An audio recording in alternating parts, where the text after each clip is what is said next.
What's up, everybody? We are back in the backyard and we have cold temperatures. I must be crazy. I'm in shorts. But so what? When you're working inside and you're dealing with 85, 90 degrees in a building, it gets pretty hot pretty quickly. So when you come out here, it kind of feels a little bit of a relief. So I am actually in the Diamondback terrapin pond and decided to drain it.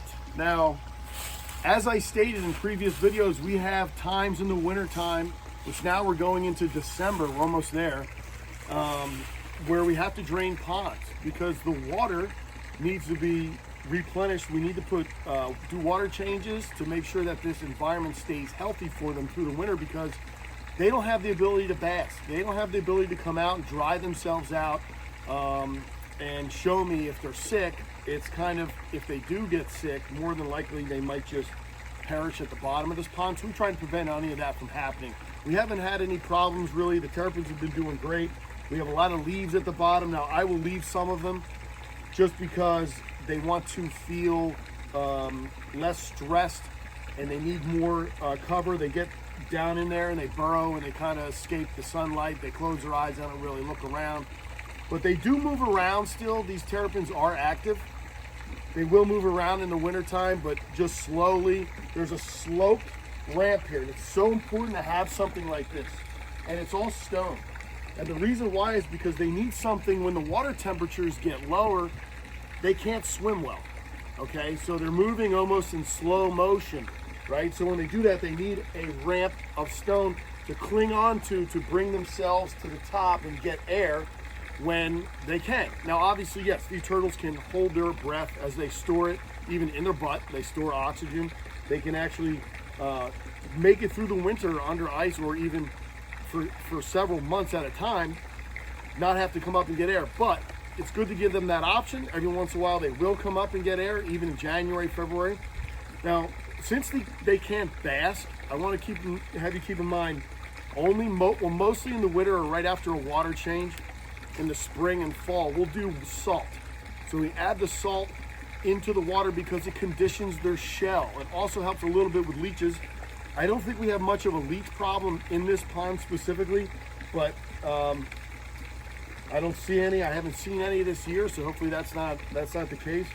But it's good that they can get out and bask in the summer. In the winter, when they can't do that, we try and add a little salt. That way they can have cleaner skin and they don't get fungus. So I'm going to try and pull one out right here. I think I saw one moving around.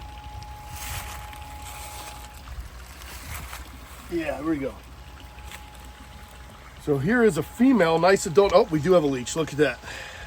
That's unfortunate. Just pick that up and that's gone. Now this turtle otherwise is very fat and healthy. It's got a little bit of abrasion there from probably basking or earlier injury that is healed, seems like. But very fat. This is a concentric adult female. And I feed these guys, as you've seen in previous videos, reels and stuff on social media, lots of smelt fish. We go with sometimes shrimp and pellets. They do eat pellets pretty good.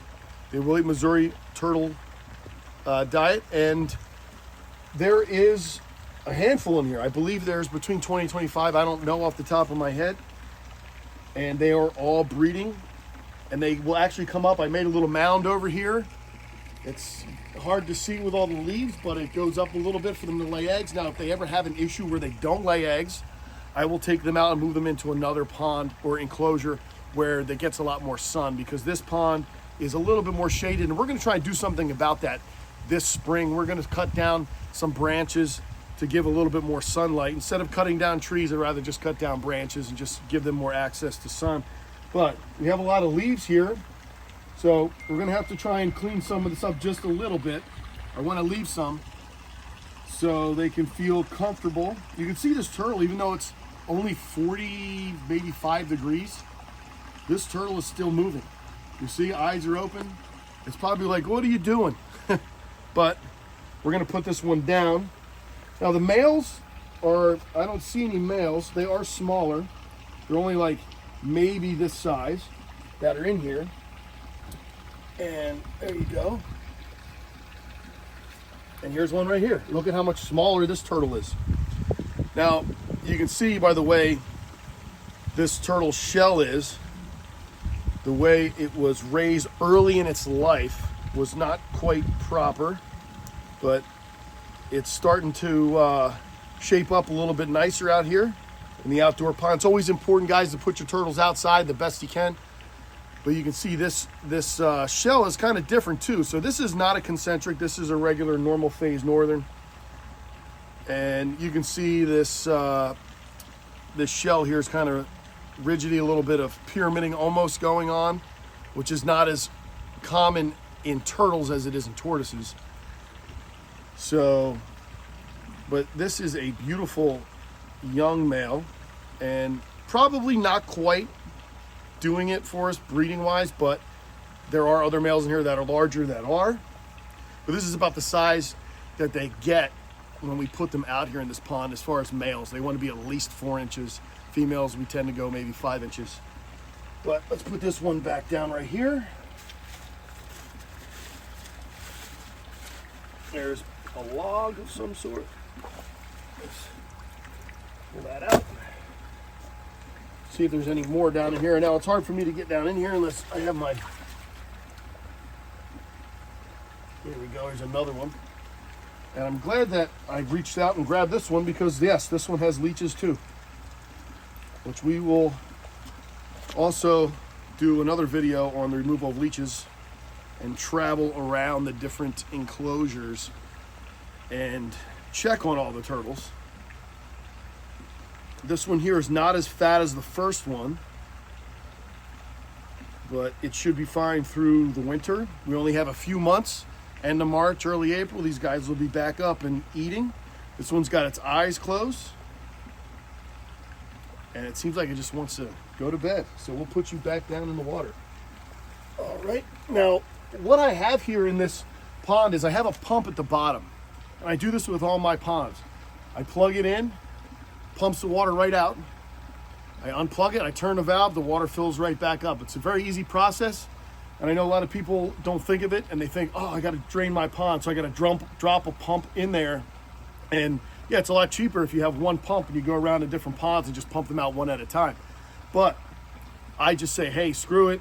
Why don't I just put a pump at the bottom of each pond and just plug them in and let them sit there, and over the winter, that way it's easier for me. I can just plug it in, it pumps it right out, and then it fills up. Now, to fill this pond up, because the pond is so far away from the spigot, we're looking at probably about a 7 to 8 hour.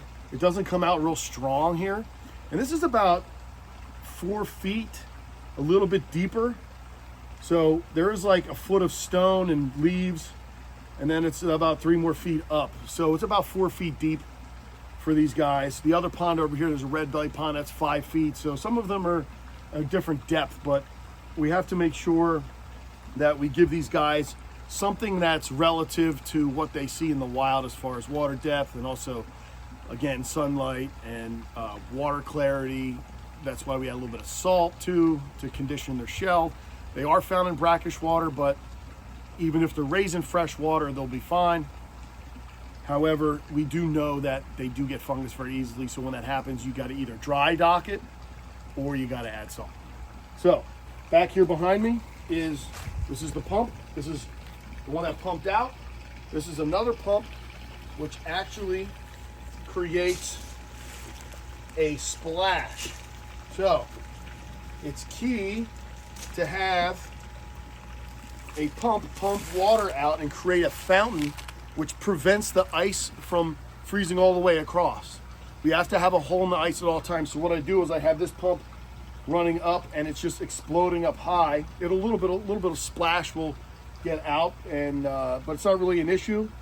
When it does freeze over, we kind of have like a bubble here, and we have a little hole at the top of the ice, so the gas kind of still gets out.